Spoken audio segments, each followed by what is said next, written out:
Hello everyone. We just wrapped up the first week of January here in my Zone 9B Florida garden. I just finished up a tour of the front yard. It's going to be two parts because it was a little long. So yeah, I hope you enjoy and stay tuned for more gardening content.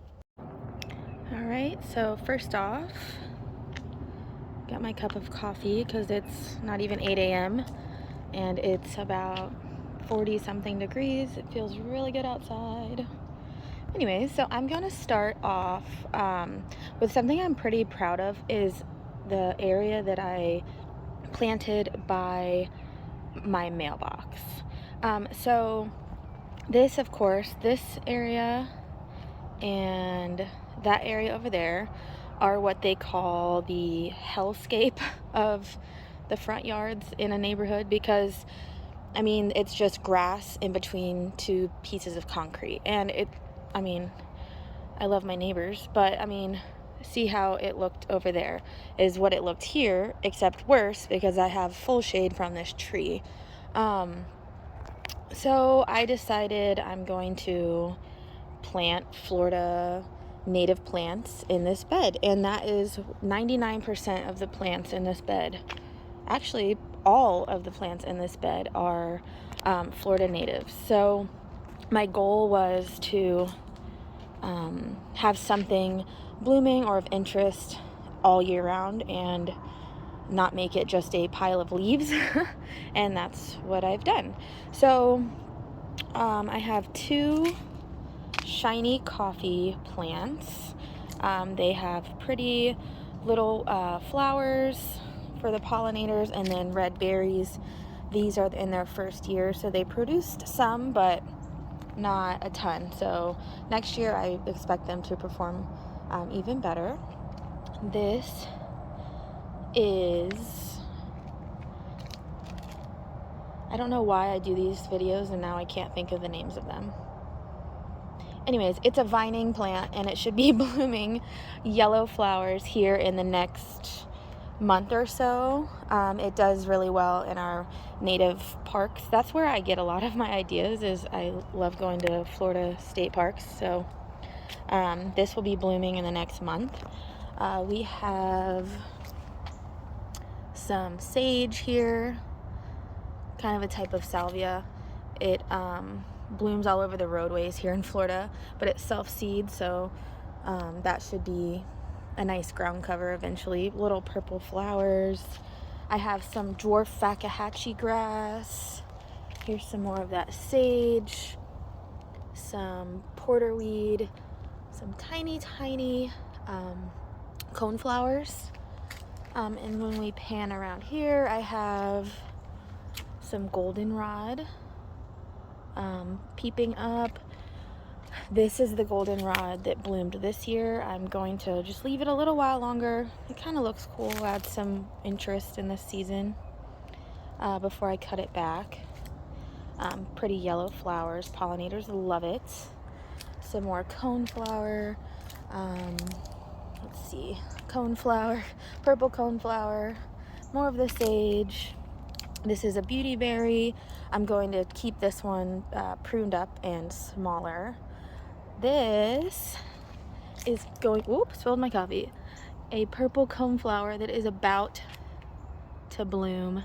I'm so excited because I grew these all from seed, the coneflowers, and I have one blooming in my community garden, but not in my own yard yet. So this will be my first success story.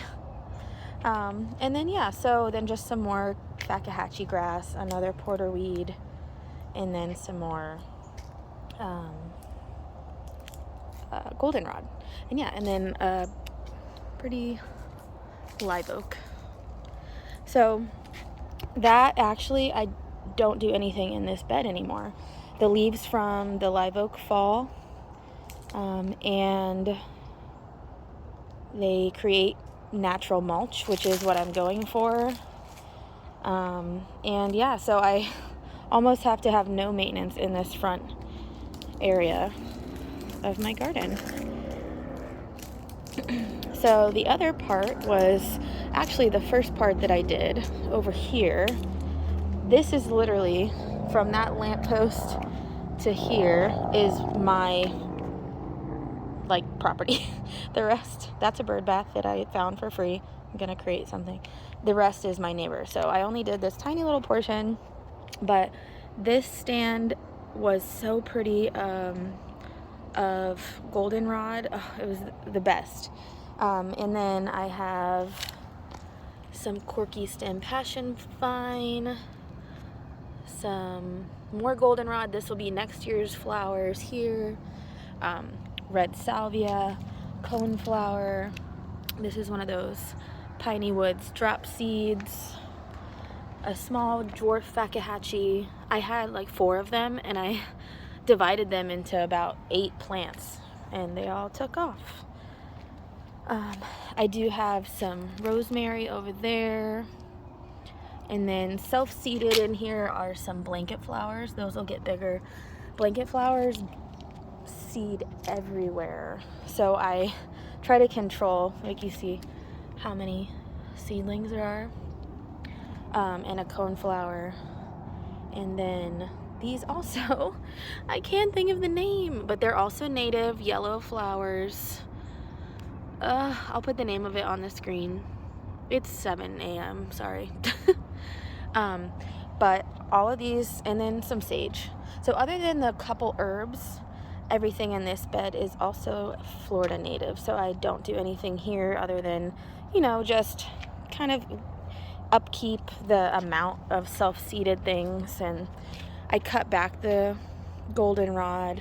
I left these because they weren't quite done, but I still think they're pretty.